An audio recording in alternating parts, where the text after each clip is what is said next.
Voilà. Voilà, ne vous inquiétez pas. Je m'appelle Eliane Ferry.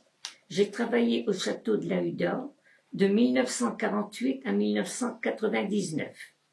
Je suis arrivée au Préventorium Aerium, Maison des Enfants, le 11 décembre 1948.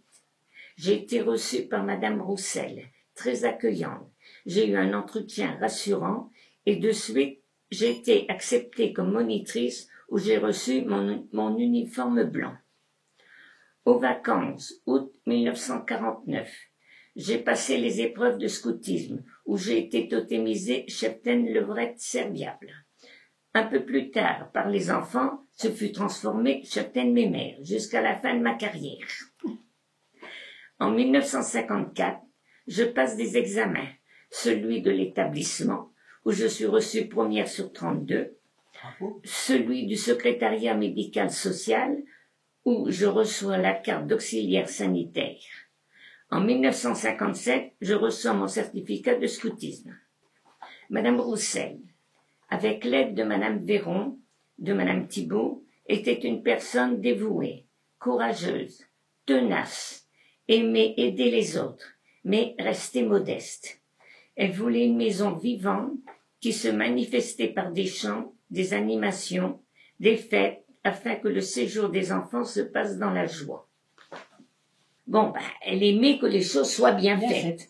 Mais elle jouait du piano, cette dame-là. Elle composait des chansons, Madame Roussel.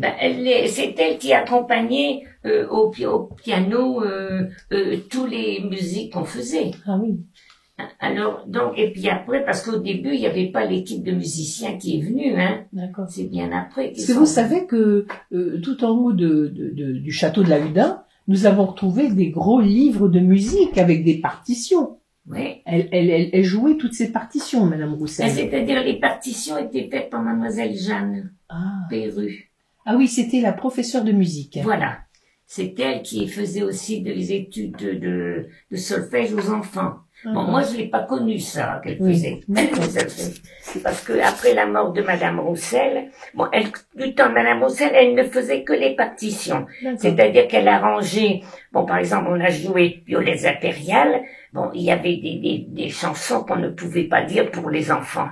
Hein. Donc, elle faisait des corrections, elle mettait d'autres phrases à la place. D'accord, c'était corrigé. Et c'était elle qui faisait, quand on faisait nos répétitions, c'était elle qui nous faisait faire les répétitions. D'accord.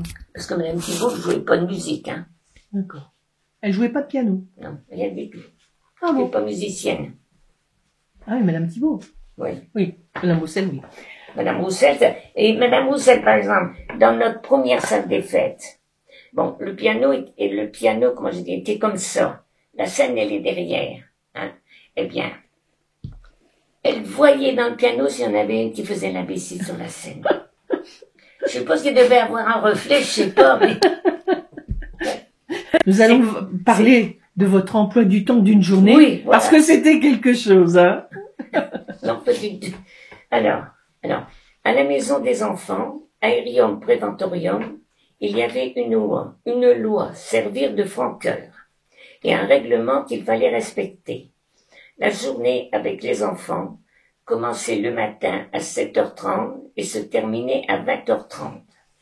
22h si nous étions de garde. Cela faisait 8h30 avec les enfants.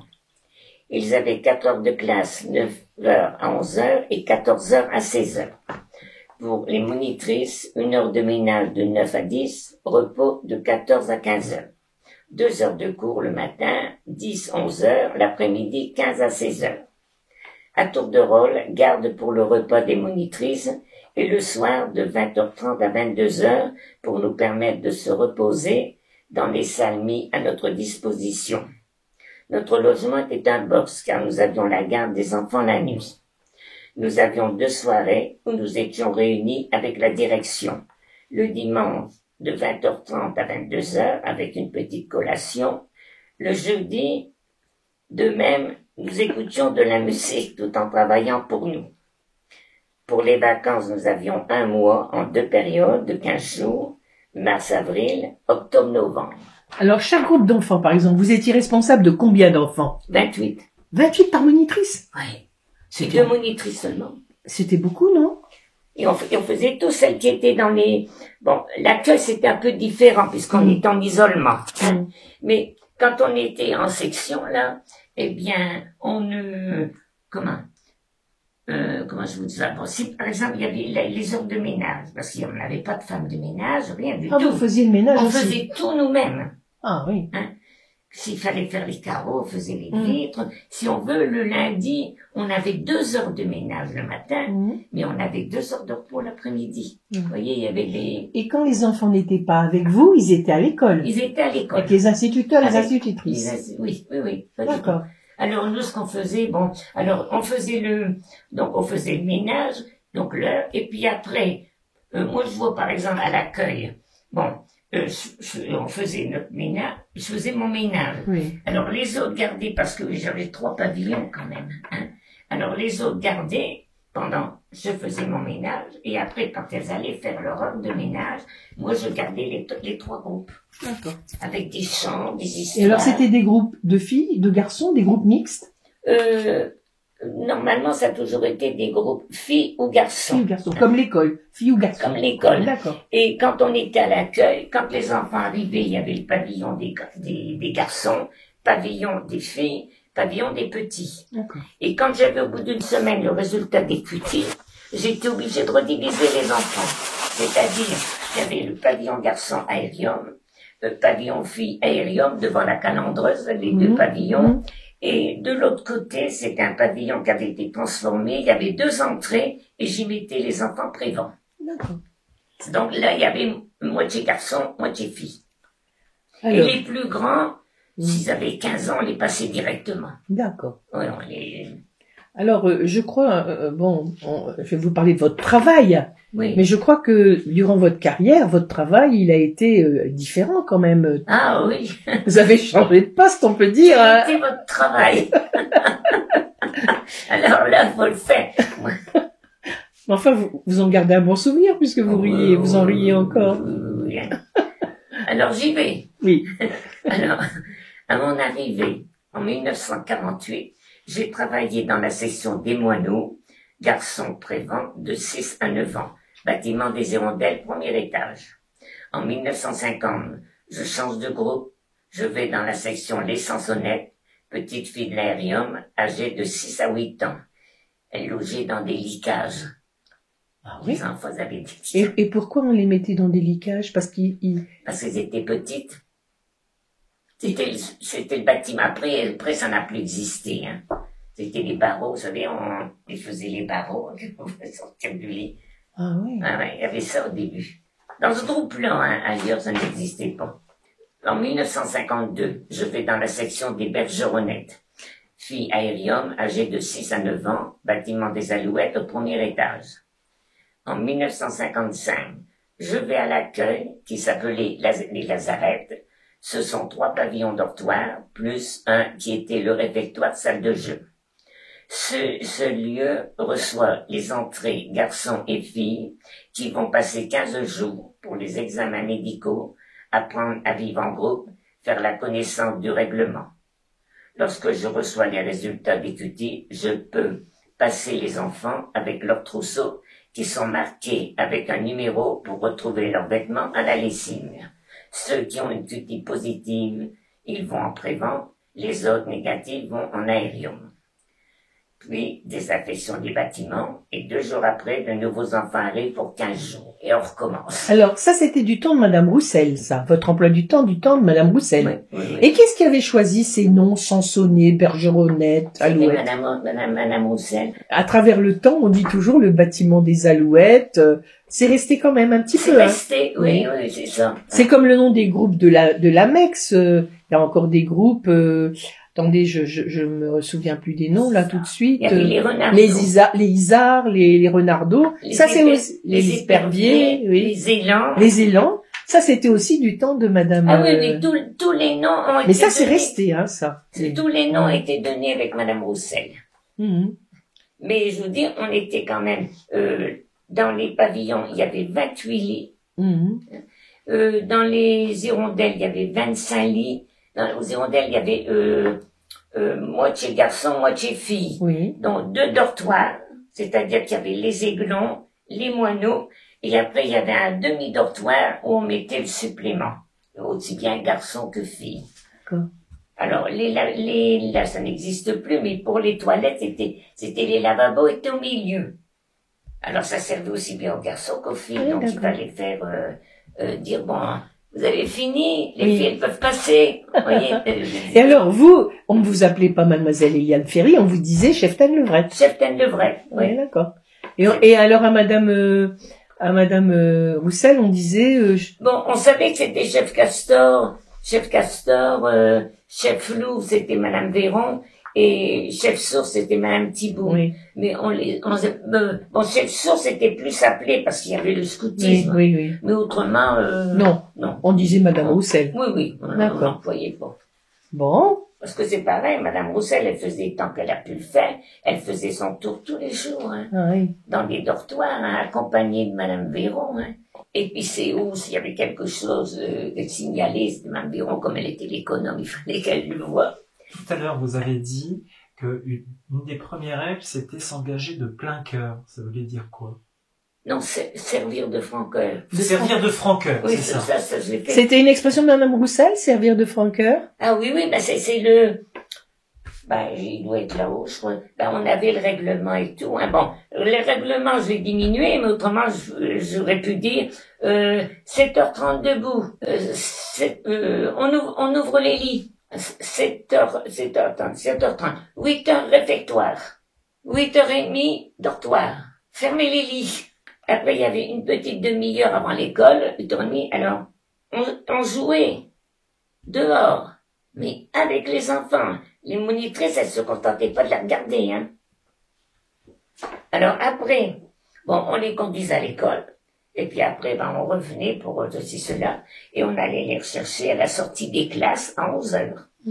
Et après, là, les enfants passaient au lavabo, parce il y avait des grands lavabos de chaque côté au bâtiment des Alouettes, il fallait se laver les mains, etc. Hein, on rentrait pas n'importe comment. Alors, il y a Monsieur Et Deleuve, coiffé. Monsieur Deleuve qu'on a interviewé, qui a été placé, il disait qu'on allait en rang aux toilettes en chantant, qu'on allait au non, lavabo. ça c'est dehors. C'est Ah. quand ils allaient au water dehors. Ah, d'accord. Voilà.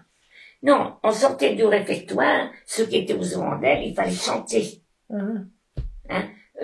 Ils venaient au réfectoire, il fallait chanter. Bon, les Alouettes, ils avaient pas beaucoup à chanter, puisqu'ils descendaient les escaliers. Ceux des pavillons, il fallait chanter. D'accord. On sortait du réfectoire, on chantait pour retourner jusqu'à son groupe. Ah non, là, c'était une maison vivante, hein, faut pas croire, hein. Non, non, c'était très vivant. hein. Moi, je sais que... Alors, vous faisiez aussi d'autres choses, mademoiselle. Alors, oui, voilà. Alors, de 1948 à 1969, j'étais auxiliaire médico-sociale. Ensuite, monitrice d'accueil à partir de 1955. En plus, j'avais d'autres activités. Je m'occupais des trousseaux pour les enfants avec une fiche de passage et de tenue durant les 15 jours. De la distribution de la vaisselle, des décorations de Noël au grand réfectoire, des friandises pour les fêtes, des jouets de Noël, des costumes pour le spectacle, préparation des jeux pour la kermesse, distribution de matériel pour les activités de vacances. Dans l'année, il y avait 5 spectacles pour divertir les enfants.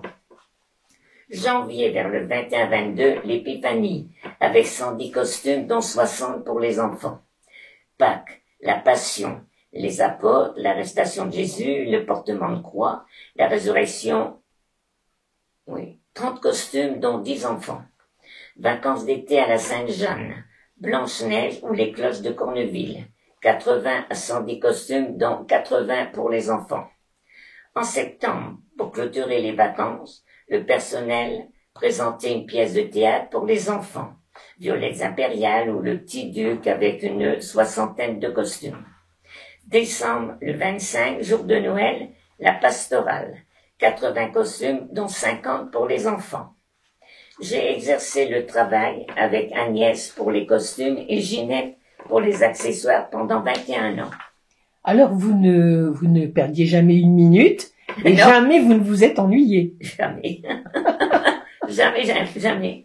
Oui. C'était très actif et très complet. Oui, puis par exemple, quand on avait la période de costume, faut pas croire qu'on y passait des mois, hein. Moi, j'allais au costumier, on allait 15 jours. Bon, les répétitions, elles commençaient bien avant, hein. Et puis après, bon, quand les enfants allaient répéter sur la scène, tout ça, bon, il fallait essayer leur costume, s'ils étaient choisis. Alors, il y avait d'autres enfants qui étaient dans la salle. Alors, quand je les appelais pour essayer leur costume, alors je disais, ben toi, qu'est-ce que tu fais? Je fais ci, je fais ça. Et puis toi, ben nous, on est les roues de secours. Parce qu'il y avait des enfants qui assistaient dans la salle, et ils étaient les roues de secours au cas qu'un enfant aurait été malade. Et est-ce que vous avez tenu des rôles dans le spectacle? Ah oui. Vous avez joué quoi, par Pas exemple? beaucoup. Vous avez joué quoi? Vous Pas vous souvenez de beaucoup. quoi? Bon, j'ai joué dans Violettes Oh, impériales. quand même. J'ai fait une demoiselle d'honneur. Oui, bon. J'ai joué, ben moi, je pouvais pas jouer beaucoup puisque il fallait m'habiller les enfants, le personnel et tout ça. Mhm. Alors, j'ai joué aussi dans quoi? Dans l'Épiphanie, je faisais un docteur de la loi. Ah bon. D'accord. On allait chez Hérode et puis on lui disait etc. Alors, vous avez parlé de la Sainte-Jeanne, Jeanne Et- Roussel. et- C'était une fête importante, la Sainte-Jeanne, à la oui, Huda. oui. Alors, quand c'était la Sainte-Jeanne, si vous voulez, on avait une semaine de fête. Ah, dites donc. Bon, il y en avait qui se passaient dans l'établissement. Et on avait une sortie de plein air.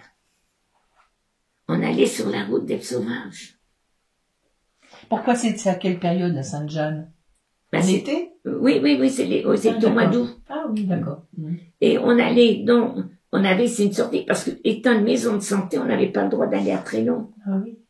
Donc on allait toujours faire des promenades au petit bois et des histoires comme ça. Mais là, on avait donc là, les enfants ils se mélangeaient un petit peu. Mhm. Puis une fois, il y avait une inspection dans l'établissement. Alors, tout de suite, tout le monde a dû se séparer, hein. Son coin par-ci, son coin par-là, tout ça. Bon, et puis pour en finir, ils sont venus, puis ils sont pas restés longtemps. C'était comme ça. Oui. Alors, au décès de Madame Roussel, c'est Madame Thibault qui prend le relais. Ouais. Et puis au décès de Madame Thibault, il cherche une directrice. Oui. Et C'est-à-dire finalement, c'est Et- pas une directrice qui trouve, c'est Madame Banville. oui, mais après Madame qui n'est pas restée Madame longtemps. Banville n'est pas restée parce que, si on veut, elle n'a pas été acceptée par Oui. certaines personnes. Oui. Hein.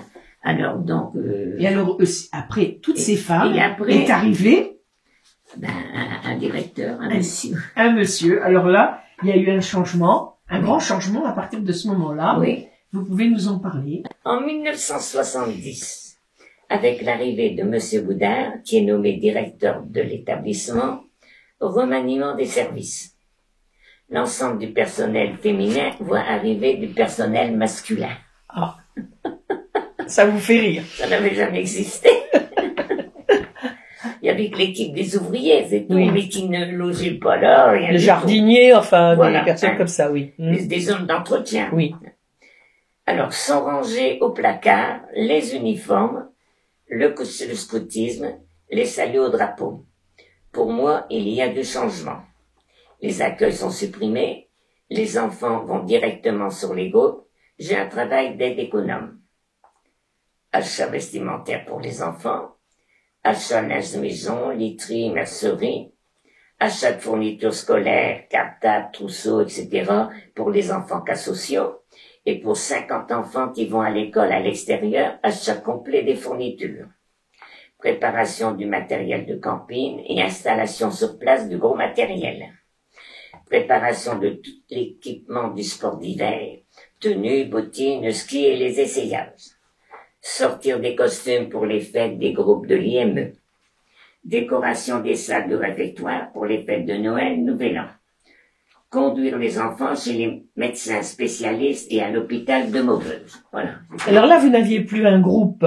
Vous occupiez. Est-ce que ça vous plaisait, ce travail d'économe, d'aide économe? Est-ce que vous aimiez bien? Ah oui, moi, tout ce que j'ai fait, je l'ai aimé. D'accord. Ah oui, c'est pas... Non, j'ai bien aimé, puis c'est... Et on vous a fait choisir ou on vous a imposé ce travail? On m'a pas fait choisir. Ah bon? On m'a dit c'est ça. Ah, d'accord. Voilà. Ah oui, d'accord. Vous êtes bien adapté quand même. Oui, oh oui, pas du tout. Alors après, vous avez intitulé le chapitre Aller de l'avant. Oui.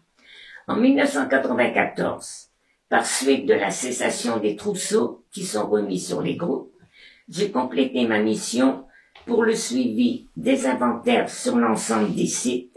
J'apporte tous mes moyens pour une meilleure organisation. Le contrôle de tout le matériel est à la disposition du quotidien. Le 15 mars 1994, je suis nommé chef de service des ménagères. Étude de redécoupage des secteurs de travail, planning des réfectoires, des repos, des congés et étude de réduction de l'effectif du dimanche, mais en même temps, je continue l'autre partie de mon travail. Oui. Vous prenez du galon, mais en fait, vous cumulez le travail, c'est ça? Et vous arrivez toujours à tout faire? À tout faire. Mais j'ai jamais fait 35 heures. Non. Vous faisiez combien à peu près? Bah, écoutez, quand on avait les fêtes, tout ça, bon, une fois que les enfants étaient partis pour se coucher, c'est-à-dire que nous, à un moment donné, bon, on était plus au costumier, comme on n'était que 2 par groupe, donc l'autre, elle gardait les enfants. Et puis, on allait, au moment du repas, on allait à table. Et après, une fois le soir, les enfants sont dans les dortoirs, tout ça, on voit si la journée s'est bien passée. Nous, on partait au costumier jusqu'à 23h minuit. Ah oui. Ah oui. Puis après, on pourrait peut-être aller se coucher. Ah oui, quand même. On continuera demain. Vous avez toujours du travail, de toute façon. Oui. Tout le temps. On a jamais, et quand on était, alors là, par exemple, parce que j'ai été quand même responsable de groupe aussi, hein. Bon, on avait réunion à 20h30, donc au bureau de Madame Thibault. Alors, j'aime mieux vous dire, sur une demi-heure, on pouvait dire les journées, comment elles s'étaient passées. Mais alors, on rentrait sur nos groupes à 23h. Ah oui. Parce que après, ça dévie un petit peu. Moi, c'est pour ça, les réunions, j'en ai toujours eu horreur. Oui. Parce que je dis, bon, on dit ce qu'on a à dire, puis après, c'est tout. Ouais. Alors, vous dites en 94, là, Voilà. et vous avez continué à ce joyeux rythme jusqu'à quelle date où vous avez pris la retraite? Alors, oui, j'ai même marqué retraite bien méritée. Bah oui, bien sûr. En mars 1999, je fais ma demande de retraite, car j'ai 51 ans de travail, et je suis âgé de 68 ans. Le mercredi 30 juin 1999, qui est mon dernier jour de mon activité, je suis invitée par les enfants qui m'ont préparé une surprise. Je dois être à la salle des fêtes pour 13h30. Sur scène, un coin de salon est installé, bien assis dans un fauteuil, j'assiste au spectacle de chaque groupe. Je reçois du courrier, beaucoup de cadeaux pour ma retraite, venant des groupes de l'établissement et de ceux qui sont à l'extérieur. Même une chanson m'est destinée avec mon prénom, qui s'est terminée vers 18h30. J'ai été très touchée de cette fête pour mon départ et de tout ce que j'ai reçu. Un grand merci aux enfants, à leurs éducateurs, à leurs éducatrices. Je dois vous dire que j'ai fait un album avec leurs courriers, leurs cadeaux et qui me permet de m'en souvenir. Non, mais je pense que votre nom est resté et il y a beaucoup de gens qui, si on parle de Mademoiselle Eliane ou de mes mères d'ailleurs. Oui. D'Eliane, on connaît pas en général. Oui, mais enfin, les adultes ils disaient quand même Mademoiselle Eliane. Mes mères. Mes mères aussi. Ah, c'était devenu mes mères. Ah bon, moi je disais Mademoiselle Monsieur Eliane. Boudard a voulu le faire supprimer. Oui. Bon, quand les enfants ils cherchaient après moi, vous allez à son bureau, ils disaient, où est-ce que vous savez pas où elle est mes mères? Il répondait, je connais pas. Alors il disait, je connais Mademoiselle Eliane.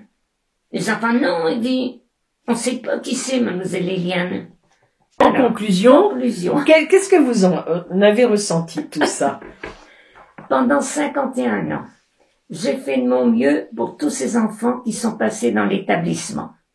Mon histoire, comme a dit Monsieur Boudard, plus d'un demi-siècle de présence sans jamais défaillir au service des enfants du château de la Hudan. Je présidais à l'organisation matérielle de cet univers d'enfants où rien n'échappait à mon contrôle, à ma bienveillante vigilance. Chaque départ en vacances était pensé, réglé dans le détail. J'assurais et acheminais toute la logistique des transferts. La maison revêtait ses atours de fête pour réchauffer le cœur de ceux qui ne partageaient pas les joies de retrouvailles familiales. Mon histoire, un long fleuve aux eaux calmes ou bouillonnantes, qui a écrit de ses méandres les mots attachement, fidélité, dévouement. Le mot de Monsieur Boudard, merci mes mères. Non, mes mères, merci.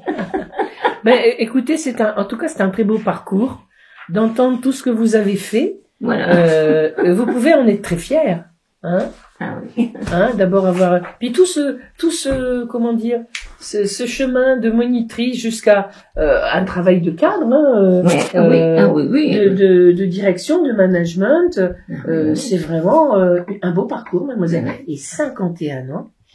Oui. Hein, ça c'est. Alors là c'était, voici les noms des personnes que j'ai connues de passage dans l'établissement. La fondatrice Madame Roussel, rencontre de 1948 à 1956, puisque elle décède. Les directrices, Madame Thibault, de 1948 à 1969. Madame Vandeville, 1969, elle ne reste qu'un an. Le directeur, Monsieur Boudard, de 1970 à 1999. Je l'ai connu 29 ans. Alors, il y avait l'économe Madame Véron, il y a eu Monsieur Lux, Roland, comme économe. Administrateur, quand Madame Roussel a été décédée, il y a le maître de Rouvroy, Jacques, notaire à Trénon, de 1957 à 1969. Ensuite, maître Roffian, Noël, qui était notaire à Avennes, à 1969, mais je sais pas combien de temps elle a resté après. Donc, j'ai pas mis de date, moi. Alors, après, président du conseil d'administration, Monsieur Defreter Robert, 1948 à 1962. Monsieur Debéco, 1962 à 1963, il restait qu'un an, là. Monsieur Faller, 1963 à 1968. Monsieur Cognier, 1970, je ne sais pas. Après, il y a le docteur Crail, je ne sais pas quand est-ce qu'il a pris, et il y a eu Monsieur de Rouvroy, Jean-Yves. Voilà. Alors, directrice d'école, qui font partie de l'éducation nationale. En aérium, Mademoiselle Capitain. Ensuite, ça a été Madame Guillet. Ensuite, Monsieur Prévost. En prévent, Madame Leclerc. Mademoiselle Gervaise. Madame Ouzé. Et la dernière, Madame Mamé, aérium et l'IME. Alors, voilà. Alors moi, je voulais aussi, avec Eric, on voulait vous remercier. Parce que non seulement vous avez fait tout ce travail, mais vous avez fait un magnifique travail d'archivage, de cartes postales, de photographie dans des classeurs, de coupures de presse, de tout. Les coupures de presse, on les a eues parce que je les ai sauvées. Oui. Moi, quand il y a eu le changement de direction, j'ai dit, allez, je prends tout. Les photos, tout ça, parce que je dis, c'est pas ce que ça va devenir. Et vous avez tout classé dans des beaux classeurs que vous nous avez prêtés. Vous nous avez fait vos commentaires, votre historique dans un beau classeur bleu. Là, aujourd'hui, vous nous avez encore rappelé des grands passages de l'histoire de l'association, de la UDA. C'est comme on avait eu là, on devait l'avoir qu'un an. Pendant 2 ans, on a eu une piscine roulante. Oui. Avec 3 maîtres nageurs. Et c'était quelle période, ça? Je sais plus, j'ai plus la date, moi. Non, mais c'était du temps de Madame Roussel ou du temps de Madame, Non, c'était du temps de Madame Thibault. Thibault, d'accord. Voilà. Oui, non, c'est avec monsieur. Parce que je sais, ils sont arrivés avec le camion à 23h. Ah oui. Et ils se sont, vous voyez, où il y a la calandreuse et l'autre pavillon, puisque c'est là où j'avais mes pavillons. Et il y a une pâture. Ils se sont embourbés. Ah oui. Alors, avec monsieur Boudin, on est reparti vers la menuiserie pour chercher des planches. Pour qu'ils puissent, après, et puis ce sont là. Donc, les enfants ont appris à nager avec cette piscine-là. Et il y avait les enfants scolaires de Trénon qui venaient aussi. Le scolaire dans la journée venait. Ah oui. Donc, ils travaillaient tout le temps. Ces gars, toute la journée, ils avaient des enfants. Donc, il y a vraiment eu beaucoup d'expériences Oui. de toutes sortes. Hein. Et le dimanche, ils nous donnaient la clé. Alors moi, j'allais barboter dans... J'allais avec Annick Liénard. Alors, j'allais dire, moi, j'ai pas de maillot de bain. Elle m'en avait donné un. Et puis, j'avais un bonnet. Puis, je m'amusais à barboter. Mais Parce ça que vous moi, faisait- j'avais nagé jadis, mais après, Oui. vous savez, quand on pratique plus, On perd. ouais. En tout Avec- cas, votre témoignage, pour nous, c'était important de le recueillir. Quand on a travaillé autant, quand on s'est dévoué autant aux enfants, avec un tel cœur, comme vous dites, un franc cœur, eh ben c'est Oh, oui. c'est à noter. Et puis bon, je ne pouvais pas tout mettre, hein. Non. Mais par exemple, bon, moi je vois, quand les ouvriers arrivaient, non, quand on nous livrait les meubles, tout ça, bon, normalement c'était les ouvriers. Oui. Et quelquefois les camions, ils arrivaient, c'était entre midi. Ah oui. Bon, alors j'allais voir, et puis pas d'ouvriers, alors je demandais toujours au camionneur, écoutez, vous pouvez me donner un coup de main, hein, quand il y avait des colis, tout ça à descendre. Alors, bien souvent, c'est moi qu'on venait voir, alors j'y allais, et je disais au camionneur, bon écoutez, vous pouvez aider pour descendre les affaires, hein, parce qu'eux, normalement, ils n'ont pas le droit. S'ils ont un accident, ils sont pas couverts. Hein. Mais quand on est souple avec des transporteurs et tout ça, eh ben, on arrive quand même à leur faire quelque chose. En tout cas, vous avez eu une vie au service des autres, une Ah. belle vie. Hein. Oui, 51 ans, Non, mais c'est vrai. faut le faire. Et hein. puis, ben moi, je trouve que vous nous avez beaucoup aidés et on tenait à vous remercier chaleureusement du fond du cœur. Ouais. Et puis ça restera dans l'histoire, ce petit Voilà, documentaire, ben oui. dans l'histoire de la maison.